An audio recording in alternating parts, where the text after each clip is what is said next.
What's the key to this game for you between the Seahawks and the Patriots?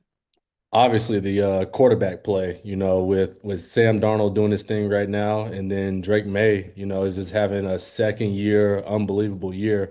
He had a tough year last year, but Mike Vrabel got those boys up and running. But then, you see what's going on with Seattle and their defense. One key guy that I'm curious about, and has always played against is Leonard Williams. Growing up down here in Florida. I played against that cat, multiple times. We were actually rival high school um, buddies. So just seeing him just go out there and do his thing and being in this opportunity to win a Super Bowl for Seattle is amazing for the county, the state of Florida, and everything that comes with it. Yeah, absolutely, no doubt. And Raheem, as you know, we always say the NFL is a copycat sport. And any Yep. team that finds themselves in the postseason, every team across the league is going to be looking at the special sauce, the formula that they have to become a championship contender, and how can they recreate that.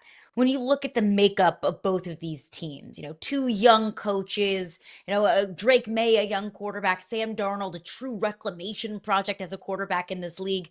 What is the formula? What are the special ingredients that both of these two teams have to become championship contenders? Obviously, and that's a great question. I was That's the most important thing. Having good complementary ball that plays one another, that plays well with each other. It takes all three phases. And I think that Seattle's doing an unbelievable job with that. They're just going out here, making special teams plays. You see what the return game did the last time they played in against the Niners, that opening kickoff with Shaheed. It was just amazing just to start the tempo of the game. But then the run game. I'm always going to lean towards the run game just because I'm a running back and what K9's been doing these past several games. So there's a lot of different variables going around for Seattle. Now with Patriots, their defense is good enough to be obviously to be there. They stop Denver and their explosive plays, but also Denver missed out on the QB play because Bo Nix got hurt. So there's a lot of different things that can happen within the game, but I think the biggest thing is just the complementary ball aspect. So, Raheem, you joined us early in the season, and I'm a lifelong diehard Raiders fan. You spent the last year in Vegas, and you Right. said something to me that not only will I never forget, but I took it with me. Every time I did a national interview and people asked what was going wrong with the Raiders, I went back to one answer you gave us when you were talking. You said you've never been a part of a team that genuinely tried to win right now and rebuild at the same time. That's been Mhm. stuck in my head ever since we talked. Now that we've seen that it didn't work, where did it Yeah. go wrong in Vegas? There was a lot of different things that happened throughout the season, and obviously, with that quote that I mentioned, I was truly like die hard about it, just standing on it, and I was stamping that. But in different aspects, I think is everybody that wasn't on the same page, and that's rough. That's definitely tough when you're trying to win and trying to go to the postseason and have a winning record and all this, that comes with it. But it's just tough, man. Just seeing that, everybody wasn't on the same page and turnovers is a crucial thing and the level of play that, guys are playing at the same time is tough. But there's a good group of guys that are in that locker room that want to get the job done. And, unfortunately it just didn't happen. Yeah, Raheem, you would admit, I'm sure, and anyone could admit that you didn't reach your goals this past Yeah. year in Vegas. Pete Carroll's a guy who's won championships at the college level, has won Super Bowls at the NFL level. Do you think he deserved more time to figure things out in Vegas? That's it's kind of hard to say just because, with a coaching staff like that and the pedigree and I mean I saw a stat literally last night that said, since 2002, I believe that the Raiders have 14 different head coaches, not interim head coaches hired. That's kind of tough when you're trying to do some different things. And so with Pete, he's been at the spotlight for some X amount of years and like you said, he's won championships after championships, both at the college level and in the professional level. So, with him, it's kind of tough. You want to see a guy get more opportunity, but then also it's like if you were ownership, if you were, Tom Brady, if you were, Brandon and all those guys are, yeah, it's tough. It's tough that you get to see these guys that come in at the head coaching job for 1 year and then be gone.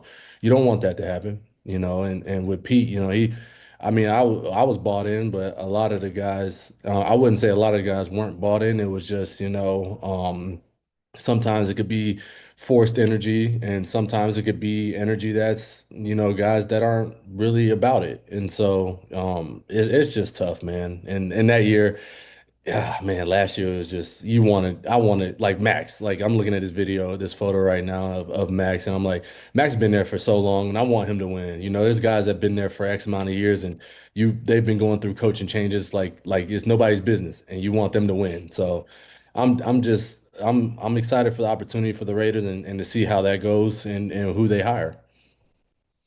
With that being said, you mentioned Brady quickly. From the outside looking in, everybody keeps talking about how involved is Brady. You were in that building.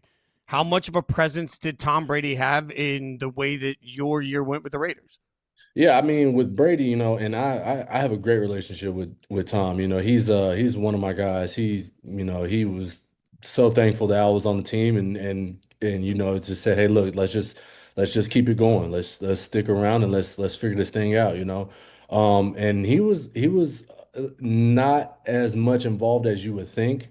But I think that, for him being a first time part owner of the organization, he just wanted to see how it goes. He wanted to see what it feels like to be in that role in a position, that he could really be effective and also be in a spotlight where, he's just trying to see how everything maneuvers. It's just like you owning a business, right? You don't know necessarily the ins and outs until you get into it, right? And for him, he was into it. But now I feel like this next year, he's really gonna, take his time and really, put his expertise on the table and be like, hey, look, this is what we need to do. And now the Raiders have the number one overall pick. So Yeah. much of the Raiders' future hinges on what happens this offseason and in this draft. As I see Fitz getting so excited about the number one overall pick. I gotta While have we're hope talking somewhere. Come on, futures, man. Yeah, you do. hey, if we don't have hope, we don't have anything. But speaking of futures, what does your future hold? Yeah, I was signed with the Raiders for this past season. I was on a 1 year deal. I'm going into I just completed my 11th season. I'm a father of four. Congratulations. Thank you, I appreciate it. Father of four, and I had a good conversation with my agent, Chris Cabot, over at Equity Sports, and I was talking with him for about an hour and a half, 2 hours, and I told him, hey, look, I'm on another year. I can't go out this like this. That's something that I just on my conscience, I can't do that. So I'm gonna go for another round. And hopefully there's a team out there that wants me. But in the meantime, I'm gonna continue to be a father to my kids right now, be present, be, going to these T-ball practices. I don't know anything about baseball, but obviously, I got to go to these practices. I got like three lined up on Saturday. It's crazy. So I'm just excited about the opportunity and be a businessman. That's one thing. Actually, with sport, coffee with Throne, I'm trying to elevate that. So just trying to do all the little things. Look, for anyone that doesn't know, for players, it means so much to get to 10 years. That's a mark that players really care about. For you to get to 11 as a running back is absolutely insane. We were talking about my hope a little bit. I get hope from Fernando Mendoza because quarterbacks give Mhm. you hope. But you went to Purdue, so were you able to enjoy any of the Indiana run as a Purdue guy? No, I was not. I do not like Purdue. I can't stand, or I do not like Indiana. I can't stand Indiana.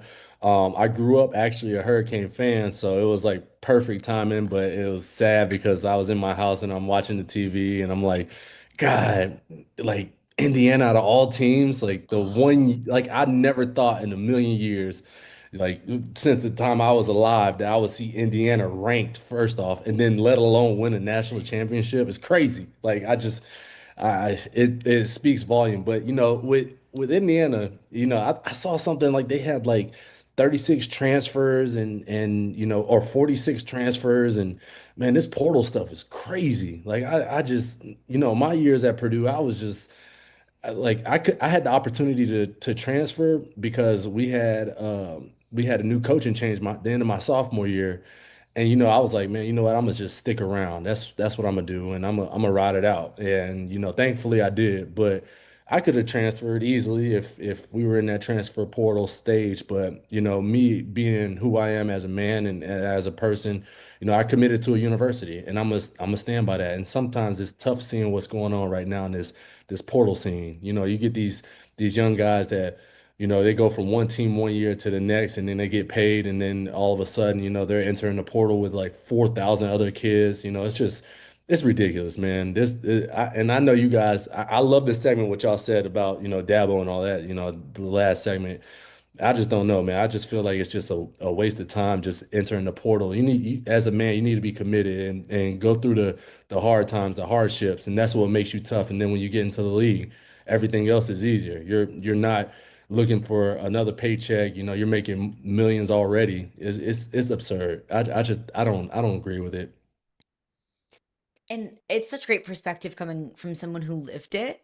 And it's Hmm. so hard too if you want to preach that message to some of these guys that are considering entering the transfer portal. But you look at guys like Fernando Mendoza, who transferred Yeah. into Indiana. I don't think anybody really knew who he was at Cal. Transfers to Indiana. Now he's going to be the number one overall pick.